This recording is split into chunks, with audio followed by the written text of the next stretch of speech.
الحمد لله رب العالمين والصلاة والسلام على رسوله الكريم أما بعد فأعوذ بالله من الشيطان الرجيم بسم الله الرحمن الرحيم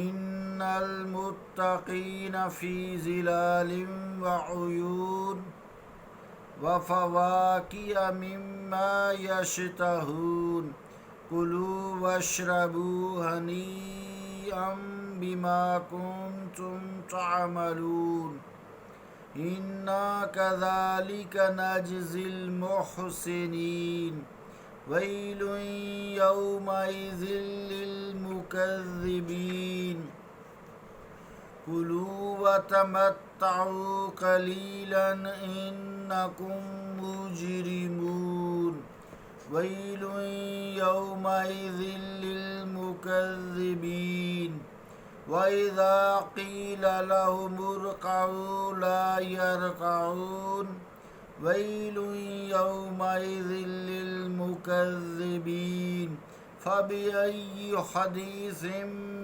بعده يؤمنون صدق اللہ العظیم۔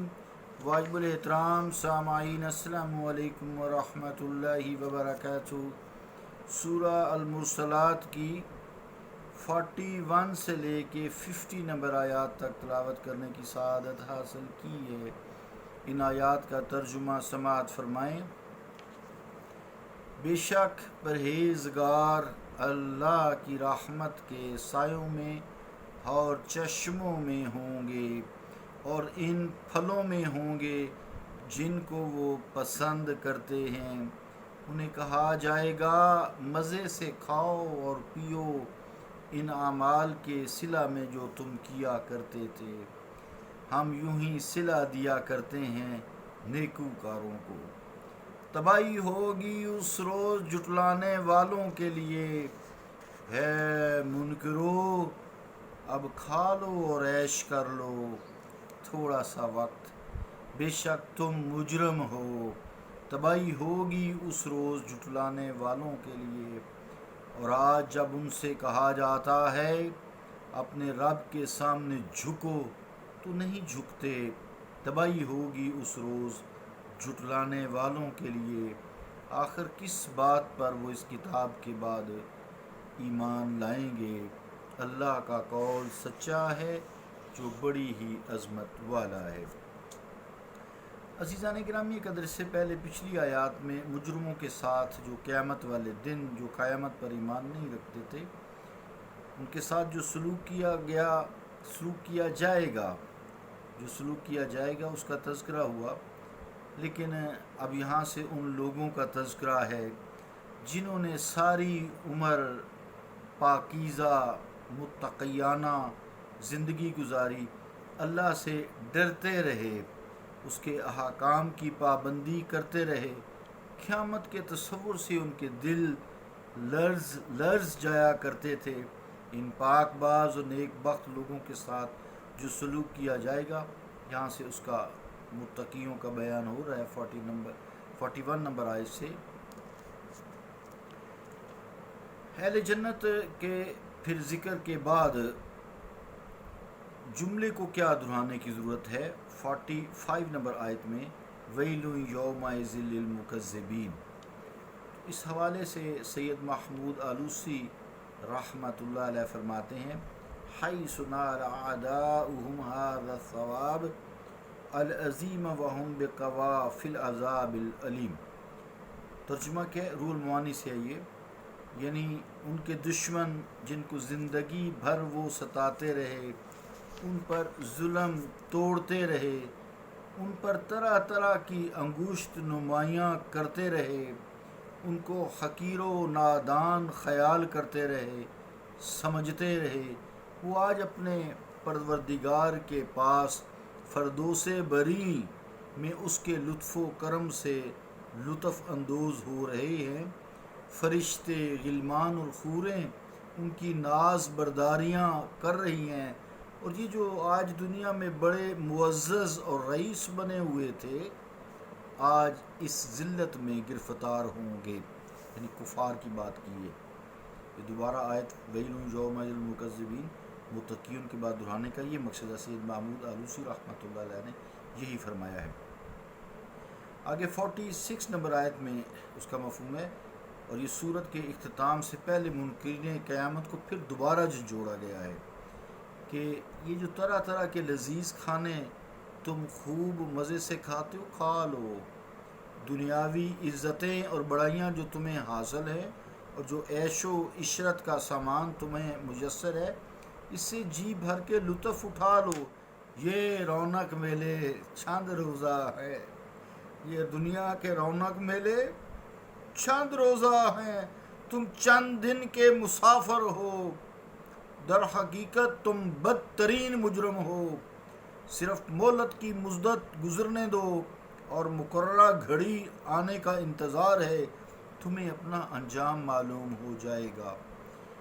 48 نمبر آیت میں فرمایا گیا کہ جب کفار کو کہا جاتا ہے کہ سرکشی اور نافرمانی کی روش کو ترک کر دو، اپنے رب کے حضور میں تواضع و انکساری اختیار کرو، اس کے احکام کے سامنے اپنی اکڑی ہوئی گردنیں جھکا دو، اس کے رسول کے فرمان کو قبول کر لو اور نمازیں پڑھا کرو، سجدے کیا کرو، رکوع کیا کرو، تو یہ سچی بات انہیں سمجھ نہیں آتی۔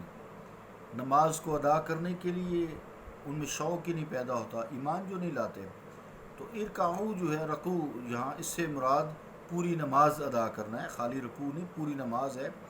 نماز کو یہاں خالی رکوع کا ذکر کر کے پوری نماز مراد لینا، وجہ یہ ہے کہ بنی ثقیف کو جب سرور عالم صلی اللہ تعالیٰ علیہ وآلہ وسلم نے اسلام قبول کرنے کی دعوت دی اور نماز کا طریقہ بتایا تو کم بخت کہنے لگے کوئی ایسی نماز بتائیں جس میں یہ رکوع و سجود نہ ہو۔ استغفر اللہ، ہم رئیسوں کے لیے یوں جھکنا اور پھر زمین پر منہ کے بل گرنا بڑے عیب کی بات ہے۔ استغفر اللہ، استغفر اللہ، معاذ اللہ۔ تو رحمت عالم صلی اللہ تعالیٰ علیہ وآلہ وسلم نے فرمایا لا خیر فی دین لیس فیہ رکوع و سجود۔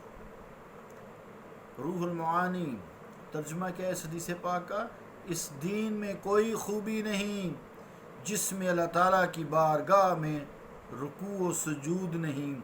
وہ مسلمان آج خیال کریں جو اپنے رب کو سجدہ نہیں کرتے ہیں، مسلمان رکوع نہیں کرتے، سجدہ نہیں کرتے، نماز ادا نہیں کرتے، اور پھر مسلمان ہونے کا دعویٰ بھی ہے، اور اس دعویٰ پر وہ خوش بھی ہیں کہ ہم مسلمان ہیں۔ وہ اپنے انجام کے بارے میں عزیزان گرامی قدر خود ہی سوچ لیں۔ اللہ رب العالمین ہمیں رکوع سجود کرنے یا نماز پڑھنے کی توفیق عطا فرمائے۔ جن لوگوں کی پیشانیوں کو اپنے رب کی جناب میں سجدہ کرنے اور جھکنے کی سعادت نصیب نہیں ہوئی، بار بار سمجھانے کے باوجود اس شرف سے محروم رہے، ان کے لیے پھر اللہ کریم نے فرمایا آیت نمبر 49 میں وَيْلٌ يَوْمَئِذٍ لِّلْمُكَذِّبِينَ، ان کے لیے روز قیامت بجز ہلاکت و تباہی کے اور کیا ہو سکتا ہے۔ ہلاکت و تباہی ہے اس روز جھٹلانے والوں کے لیے۔ آخری آیت جو 50 نمبر ہے اس میں فرمایا اگر وہ عقل و خرد سے کام لیتے اور غور و فکر کی صلاحیتوں کو بروئے کار لاتے تو قرآن کریم کے چشمے صافی و شیریں سے وہ اپنی تشنہ لبی کا درمان کر لیتے، اس آفتاب ہدایت کے انوار سے وہ اپنی زندگی کی جلوتوں اور خلوتوں کو روشن کر لیتے، لیکن ان بد نصیبوں نے ایسا نہیں کیا۔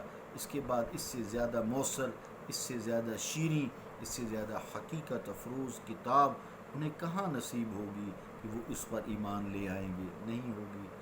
یہ آخری کتاب، آخری رسول ہے، وہ ازلی بدبخت ہیں، ان کی قسمت میں ہدایت کی نعمت ہے ہی نہیں۔ اللہم ایاک نعبد ولک نصلی ونسجد والیک نسعی ونحفظ ونرجو رحمتک ونخشى عذابك ان عذابك بالكفار ملحق۔ اللهم صل وسلم وبارك على سيدنا ومولانا حبيبنا وشفيعنا محمد محمد المبعوث رحمة للعالمين وعلى آله وأصحابه ومن حبه واتبعه إلى يوم الدين. ربي أوزعني أن أشكر نعمتك التي أنعمت علي وعلى والدي وأن أعمل صالحا ترضاه وأصلح لي في ذريتي إني تبت إليك وإني من المسلمين. فاطر السماوات والأرض أنت ولي في الدنيا والآخرة توفني مسلما وألحقني بالصالحين.